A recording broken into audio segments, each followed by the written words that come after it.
प्रश्न क्रमांक पहला क्या है, देखिए परमाणु सिद्धांत के प्रणेता कौन थे, यानी परमाणु सिद्धांत को किसने दिया था उनका नाम बताना है। सिद्धांत का प्रतिपादन जिस व्यक्ति ने किया उनका नाम है जॉर्ज डाल्टन। ठीक है, इन्होंने परमाणु सिद्धांत का प्रतिपादन। इसके बाद देखिए दूसरा क्या प्रश्न है, यौगिक परमाणु की परिकल्पना सर्वप्रथम किसने की। इसका मतलब ये है कि यौगिक परमाणु की खोज किसने की, किसने बताया कि यौगिक परमाणु भी होते हैं। तो देखिए यहाँ पे चाहे यौगिक परमाणु की बात की जाए, चाहे परमाणु सिद्धांत यानी परमाणु की खोज की जाए, तो दोनों ने ही जॉर्ज डाल्टन ने ही किया। तो आपको आंसर लिखना है जॉर्ज डाल्टन। क्रमांक तीसरा देखिए क्या है, तत्व के संकेत से क्या समझते हैं। तो आपको आंसर ऐसे करना है, तत्व का संकेत किसी तत्व के पूर्ण नाम का एक संक्षिप्त रूप है, छोटा रूप है। जैसे देखिए, जैसे हाइड्रोजन क्या है, हाइड्रोजन एक तत्व है, तो इसका संकेत हम कैसे लिखेंगे, इसका हम लिखेंगे H लिखेंगे। इसी तरीके से बोरान का भी, ऑक्सीजन का O। ठीक है, तो आपको समझ में आ गया, आपको यही इसका आंसर। क्रमांक चौथा देखिए क्या है, तत्व का ग्राम परमाणु द्रव्यमान क्या है वो हमें बताना है। तो ये रहा इसका आंसर। आपको ऐसे करना है, जब तत्व के परमाणु द्रव्यमान को ग्राम में व्यक्त किया जाता है, ग्राम में लिखा जाता है, तो वह ग्राम परमाणु द्रव्यमान कहा जाता है। ठीक है, तो वही आपको लिखना है। जैसे देखिए यहाँ पे एक तत्व क्या है, ऑक्सीजन। इसको जब हम ग्राम में लिखते हैं तो ये हो गया 16 ग्राम ऑक्सीजन, तो ये कहलाता है तत्व का परमाणु। इसके बाद देखिए प्रश्न क्रमांक पाँचवा, सोडियम और क्लोरीन के परमाणु द्रव्यमान क्रमशः दिया गया है। सोडियम का 23 और क्लोरीन का 35.5 है।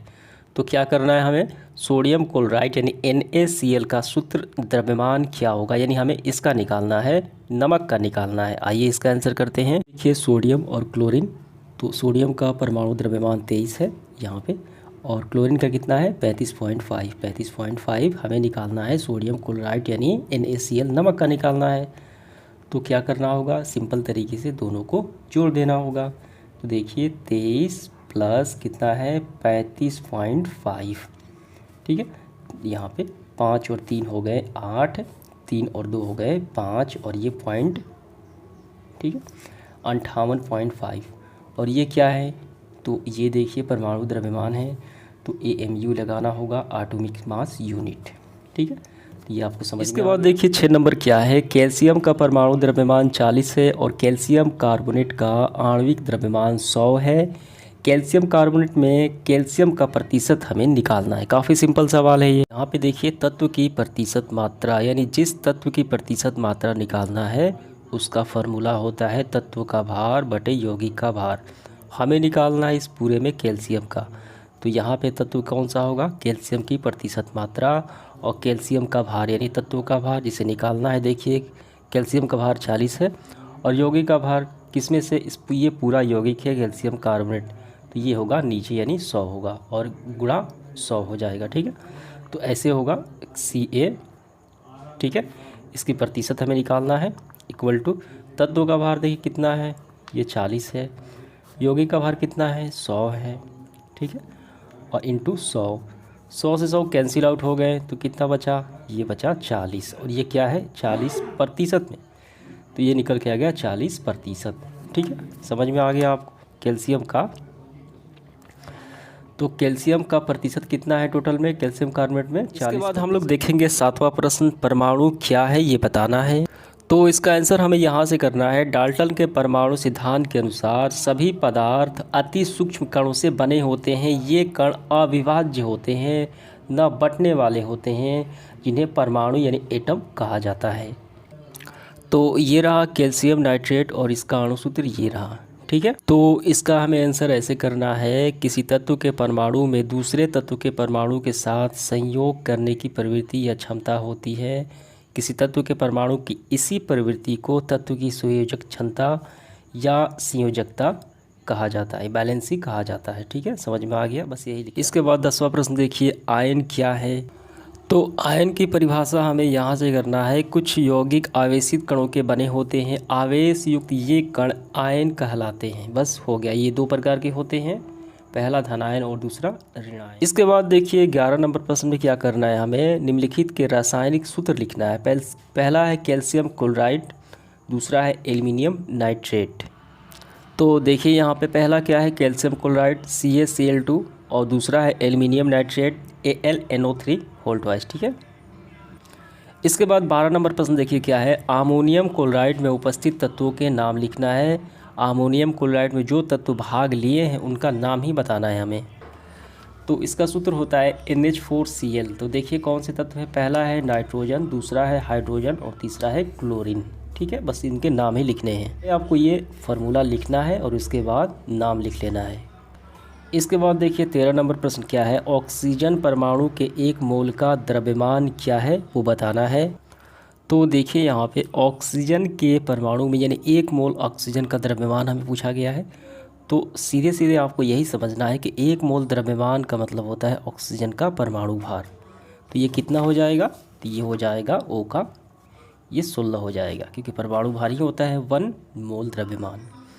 अगर हम O2 की बात करें, ठीक है, तो O2 का मतलब क्या हुआ, तो यहाँ पे ऑक्सीजन के अणु में 2 ऑक्सीजन परमाणु होते हैं, तो ये 16 × 2 यानी 32 हो जाएगा। ठीक है, लेकिन 1 मोल का पूछा जा रहा है तो हमें इसका आंसर देना होगा आपको 16। इसके बाद देखिए 14 नंबर प्रश्न क्या है, निम्नलिखित को मोल में परिवर्तित करें। पहला है 28 ग्राम नाइट्रोजन के परमाणु, दूसरा है 22 ग्राम कार्बन डाइऑक्साइड के परमाणु। तो सबसे पहले हम 28 ग्राम नाइट्रोजन के परमाणु को मोल में बदलते हैं। क्या करना होगा, तो इसका देखिए एक फार्मूला होता है, कौन सा होता है, मोल = ग्राम में भार, ठीक है, और बटे में परमाणु द्रव्यमान। तो आइए सबसे पहले हम 28 ग्राम नाइट्रोजन के परमाणु को मोल में बदलते हैं। तो हमें यहाँ पे लिखना होगा मोल = ग्राम में भार किसका, देखिए कितना है 28 ग्राम, तो ये हो गया 28। परमाणु द्रव्यमान किसका है, नाइट्रोजन का, कितना होता है नाइट्रोजन का परमाणु द्रव्यमान या भार, ये 14 होता है। तो कितना आ गया, 14 दूनी 28, तो ये आ गया 2 मोल। समझ में आ गया। इसके बाद देखिए दूसरा क्या है, 22 ग्राम कार्बन डाइऑक्साइड। तो वही हम यहाँ पे अप्लाई करेंगे, मोल = देखिए यहाँ पे ग्राम में भार, किसका ग्राम में भार, कार्बन डाइऑक्साइड का ग्राम में भार दिया गया है 22, ये तो दिया गया है, लेकिन यहाँ पे कार्बन डाइऑक्साइड का हमें निकालना होगा क्या, परमाणु द्रव्यमान। तो आइए यहाँ पे हम लोग निकाल लेते हैं रफ में। देखिए CO2, तो कार्बन का कितना होता है 12 होता है, प्लस O2 ऑक्सीजन का 16, लेकिन 2 है, दो परमाणु है, तो ये 32 हो गया। तो कितना हो गया, तो ये हो गया 44। ठीक है, तो यहाँ पे हो जाएगा आपका परमाणु द्रव्यमान हो जाएगा 44, 22 दूनी 44 यानी 1/2। तो अगर हम इसको दशमलव में निकालें तो आ जाएगा 0.5 मोल। समझ बाद प्रश्न क्रमांक 15 देखिए, परमाणु द्रव्यमान व्यक्त करने के लिए आजकल किस तत्व को परमाणिक माना गया है। ठीक है, तो इसका आपको क्या मतलब समझ में आया कि अगर किसी तत्व का परमाणु द्रव्यमान हमें व्यक्त करना हो तो किस तत्व को उपयोग में लिया जाता है, परमाणिक माना गया है यानी सर्वमान्य माना गया है। तो यहाँ पे आप समझिए, तो सबसे पहले देखिए हाइड्रोजन के सापेक्ष ये निकाला जाता था किसी तत्व का परमाणु द्रव्यमान, उसके बाद ऑक्सीजन आया, हाइड्रोजन के बाद ऑक्सीजन आया। ठीक है, किंतु यह मानक निम्नलिखित कारणों से मान्य नहीं हो पाए, दोनों मान्य नहीं हो पाए। लेकिन आजकल ये कौन से माने जा रहे हैं, तो आज C12 पद्धति पर कल कार्बन के 12वें भाग के परमाणुओं से मान्य यानी इक्वल ये माना जाता है किस तत्व का परमाणु द्रव्यमान 12वें भाग इकाई से। इसका आंसर क्या होगा, इसका आंसर होगा C12। ठीक है, कार्बन के 12 परमाणु की इकाई से तुलना करके। इसके बाद देखिए 16 नंबर क्या है, नाइट्रोजन का रासायनिक संकेत क्या है। तो ये काफ़ी सिंपल सा प्रश्न है, तो इसका क्या होगा, इसका होगा N2। आइए इसके बाद देखिए प्रश्न क्रमांक 17 क्या है, समान द्रव्यमान वाले 2 फ्लास्क A और B में A में देखिए 5 मोल क्या है CH4 है, ठीक है, जबकि B में 5 मोल क्या है NH3 है। बताएं कि इन दोनों फ्लास्कों में किसका भार ज़्यादा होगा। तो देखिए ये काफ़ी आसान सवाल है, इसको कैसे हल किया जाए, यहाँ पे पहले आप सवाल को समझ लीजिए।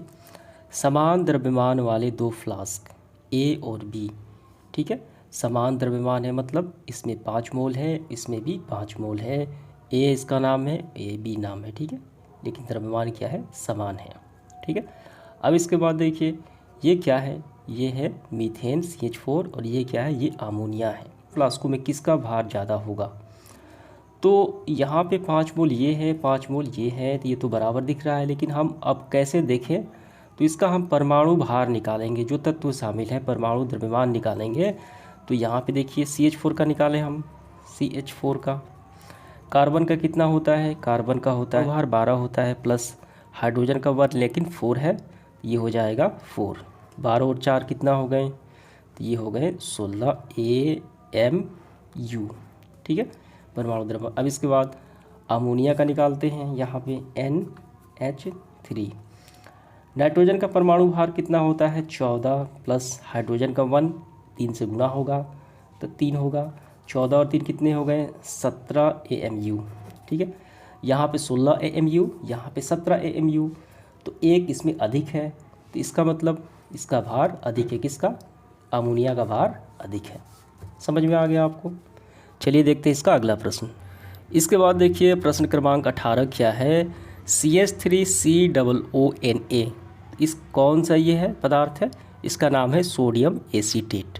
तो इस सोडियम एसीटेट में धनायन और ऋणायन की हमें पहचान करना है। यहाँ पे आप ध्यान से समझिए, ये सोडियम एसीटेट को जब हम विद्युत अपघटन करेंगे तो ये क्या होगा, ये टूट जाएगा, ठीक है। एक टूटेगा ये एसिटिक एसिड में और एक टूटेगा सोडियम में। तो देखिए इस तरीके से, ठीक है, CH3COOHNA विद्युत अपघटन करते हैं हम लोग। तो यहाँ पे देखिए एसिटिक एसिड CH3COOH ये माइनस में आ गया, प्लस में ये टूटा धनायन में Na सोडियम धनायन। तो पहचान तो हो गई, धनायन और ऋणायन कौन है, एसिटिक एसिड है ऋणायन और सोडियम है धनायन। इसके बाद देखिए प्रश्न क्रमांक 19 क्या है, P4O10 अणु की परमाणुकता क्या है, यानी फास्फोरस पेंटोक्साइड इसका नाम है। तो इसकी परमाणुकता हमें ज्ञात करना है।